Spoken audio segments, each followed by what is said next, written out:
Nakakaramdam ka ba ng kaba? Nakakaramdam ka ng hiya? Or natutorpe ka every time na itatry mong kausapin yung crush mo? Kinakabahan ka tapos nag-worry ka kasi baka may masabi kang mali. Mali, awkward, at baka masayang yung chance mo sa kanya. Or baka hindi mo sure paano ka mag-start ng conversation sa crush mo. What if ganito? Imagine this. Imagine na after ng first conversation yun ng crush mo, makuha mo agad yung attention niya. Yung nag-iwan ka ng curiosity, kaya magiging interesado siyang mas makilala ka pa. Imagine yung sobrang smooth ng conversation yung dalawa, na feel nyo na komportable kayo sa isa't isa, and nagkaroon kayo ng connection. What if nakapag-iwan ka ng memorable na first impression kay crush? To the point na looking forward siya at excited siyang makausap ka ulit.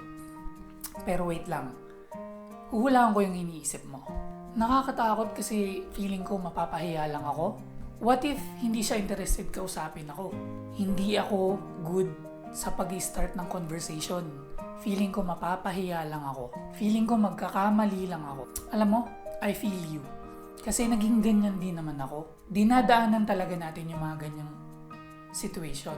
Sa totoo lang, hindi pala about sa smooth at perfect na yung linyahan, yung banat, nagbe-base yung kung magiging maganda yung conversation nyo. About pala to sa pag-create ng space na kung saan is parehas kayong magiging komportable at pareho kayong mag-enjoy sa conversation yung dalawa ni crush mo. Disclaimer lang, hindi ako master ng conversation or communication skills.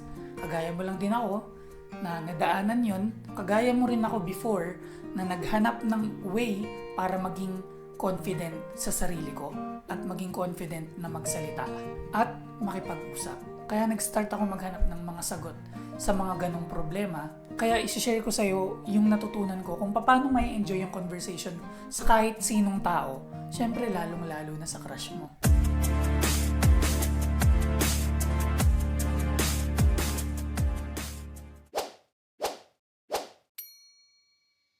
Welcome back to my channel. This is Level Up with Kenzo, where we focus on personal growth and development. Kung first time mo dito sa channel natin, wala tayong big company or famous na tao or artista na nagpo-promote sa atin. One of the best ways to support me is to hit that subscribe button and click that notification bell. Super big help niyan sa akin and I would really appreciate it. Tara, start na tayo. Number 1, start with simple greeting. Yung pinakasimpleng hi or hello lang ang kailangan mo to start the conversation with your crush. Palagi kang mauunang mag-hi or mag-hello kasi nagre-represent siya na confident ka sa sarili mo. Kaya mong dalhin yung sarili mo. Subukan natin pasukin yung isip ng crush mo. Gawin natin siyang game. Kunyari ako si crush mo, pasukin natin yung isip niya. Alam ko na merong mga nagkakagusto sa akin. Nakikita ko na may mga gustong mag-try lumapit. Kaso, ewan ko, bigla na lang hindi natutuloy. Yung hanggang bulungan na lang. Napapansin ko yun, syempre. And sanay ako na hindi ako kinakausap ng may mga gusto sa akin. It's either nahihiya or natatakot sila na baka hindi ko sila pansinin. Minsan siguro akala nila isnabero ako or masungit ako. Tapos ikaw, biglang lalapit nang nakasmile sa akin, tapos mag-hi ka.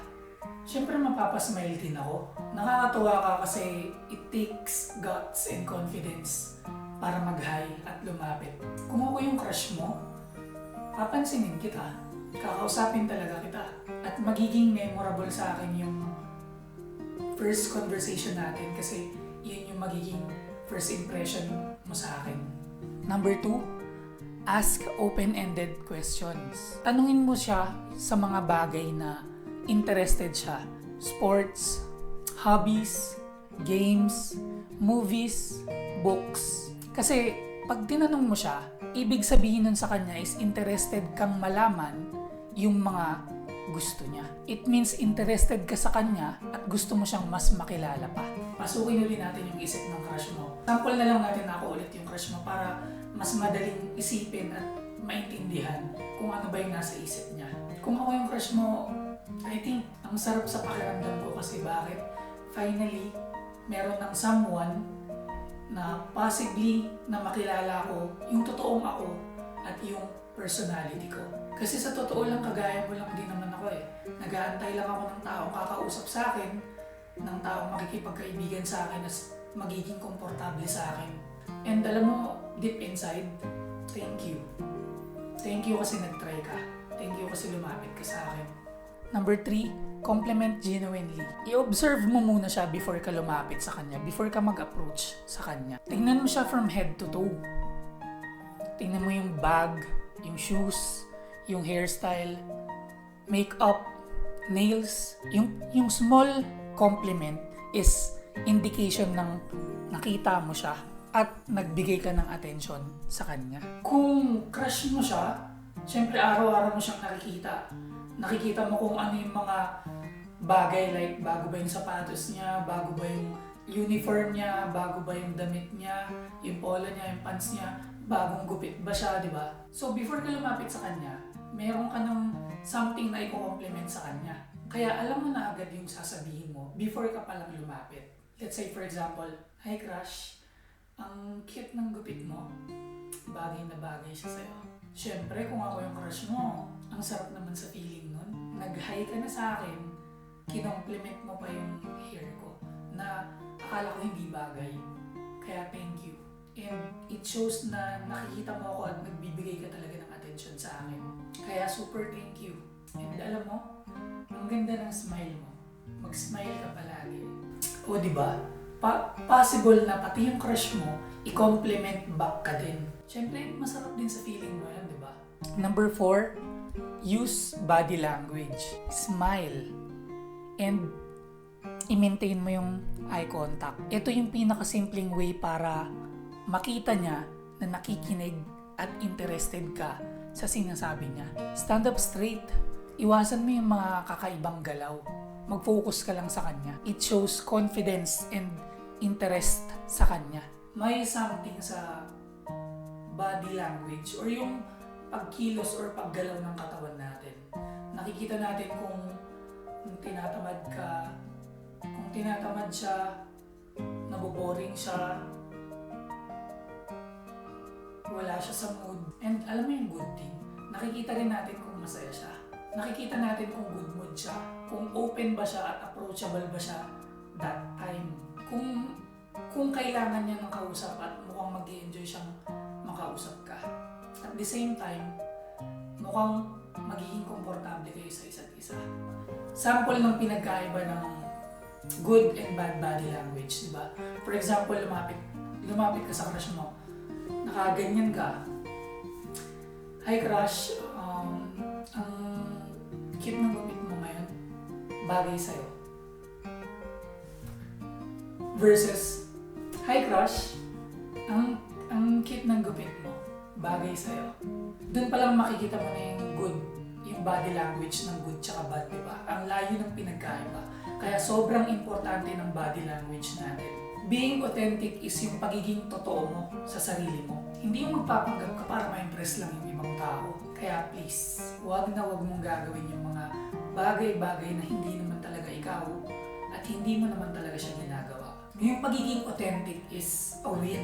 Kasi it's attractive and nagbibigay siya ng ideas and nag-iiwan siya ng curiosity na gusto ka pa niyang mas makilala pa. Kaya kung kakausapin mo siya, huwag mong isipin na ipoportray mo yung tao na gusto niyang makilala. Ipakita mo yung totoong ikaw, yung totoong personality mo. Kasi lahat tayo perfectly imperfect. Lahat tayo, bawat isa sa atin, mayroong tinataglay na unique quality. Number 5, be yourself. Please, wag mong gagawin to ha. Wag mong itatry na i-impress siya sa mga bagay na hindi naman talaga ikaw or mga bagay na hindi mo naman talaga ginagawa. Authenticity always win. Yung pagiging authentic is a win. Bakit? It's attractive and magbibigay sa kanya yon ng more idea and more curiosity para mas makilala ka pa niya. Recap lang tayo. Number 1, start with a simple greeting. Number 2, Ask open-ended question. Number 3, compliment genuinely. Number 4, use your body language. Number 5, be yourself. Palagi mong tatandaan na hindi ito about sa yung perfect na banat, yung perfect na conversation, yung perfection. Hindi ito lahat about dun. It's all about connection. Connection nyo sa isa't isa. Kaya naman be confident, stand up straight, be yourself, and hayaan mong mag-flow yung conversation nyo naturally. Kaya sa susunod na makita mo si crush, try mo agad tong simple steps natin. And makikita mo kung gaano ka natural, gaano ka simple, at kung gaano kayo mag-enjoy sa conversation nyong dalawa. I just wanna say thank you so much for watching this video until the end. Interested ako malaman kung ano yung mga pick-up lines mo, yung mga unang banat mo kay crush.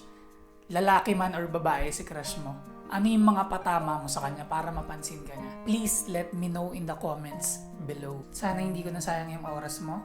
Kaya naman please, don't forget to hit that subscribe button and click that notification bell para naman updated ka sa mga videos natin na paparating. I will always end my video with my favorite quote. Do not underestimate the power of one more. You are so much closer from the life that you have to the life that you dream of. You are one like, one comment, one video, one subscribe, one decision, one person away from a completely different life. Naniniwala ako sa'yo, proud ako sa'yo, good job ka today.